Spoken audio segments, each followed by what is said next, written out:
Welcome to this explainer from Kent Business College. We're about to dive into one of the most powerful ideas in marketing, really truly understanding your customer. All right, let's get right to it. So let's be real. Have you ever felt like your product is supposed to be for everyone? Like you're meant to be selling to every single person on the entire planet? Well, trying to do that is kind of like trying to get a cat, a dog, and a goldfish to all play with the exact same toy. It's just not going to work, right? Today, we're going to show you why having a laser-like focus is your absolute marketing superpower. Okay, so let's start with the big one, customer behavior. What even is it?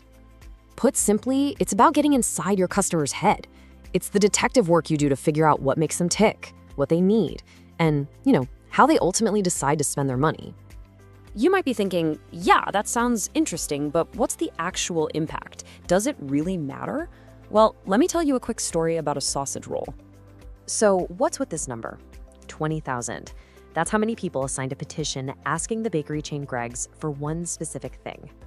Yep, a vegan sausage roll. By actually listening to this shift in customer behavior, Greg spotted a massive opportunity that a lot of its competitors were just completely ignoring. And the result of them listening? A whopping 9.6% jump in sales in just 7 weeks. See, this wasn't just about a new product. It was about understanding a huge shift in their customer base. That right there, that's marketing gold. So what Greg's proves is that you can't be everyone to everyone. So how do you find your focus? Well, that leads us to a really powerful idea called segmentation. Think of it like making the perfect playlist. You wouldn't put death metal on your chill dinner party mix, would you? No! You group songs, or in this case, customers, by their vibe, by what connects them. And there are so many ways you can slice this pie. You can group people by demographics, things like their age or income. You can do it by geography, where they live. You can go even deeper with psychographics, which is all about their lifestyle and their values. And then there's behavioral, looking at how they actually shop and their brand loyalty. And this isn't just some abstract idea. Big brands do this every single day. Take Boots, for example. They know a new parent needs totally different things than someone over 60, so they create targeted clubs and rewards for each. Or Tesco, they use their club card data to figure out if you're a student grabbing a meal deal or a family doing the big weekly shop, and they send you coupons that are actually useful to you. It's all about making the customer feel seen.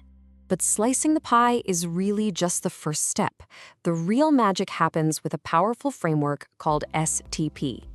Now, this might look a little bit corporate, but don't worry, the idea is actually super simple. It's a 3-step power move: segment, target, and position. So first, you segment the market, just like we talked about. Then you target the one group, that one slice of the pie that you can serve best. And finally, you position your brand so that for them, you're the absolute #1 no-brainer choice. Let's look at a brand that totally mastered this, Gymshark. They live and breathe by this rule. They didn't just guess what their customers wanted, they used data to know for sure. I mean, just look at the difference. While the old school brands were trying to target literally everyone with TV ads, Gymshark zeroed in on a very specific group, young, social media savvy gym goers. Their message wasn't just buy our stuff, it was join our community. And they reached them through Instagram influencers their audience actually trusts.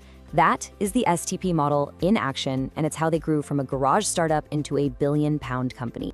Okay, so what does all of this mean for you in your apprenticeship role? How do you actually apply this stuff tomorrow? Here's your toolkit. The most important thing is to always start with the customer. Be super specific. Use data, not just hunches. And please, remember that focus is your superpower. Don't try to sell to everybody. If you segment, target, and position everything you do, you can really get to your customers' why and build genuine relationships. And I'll leave you with this one last thought. Customer behavior is always, always changing. Your job isn't just to understand the customer of today, it's to anticipate the customer of tomorrow. Keep listening, keep learning, and you'll stay ahead of the game.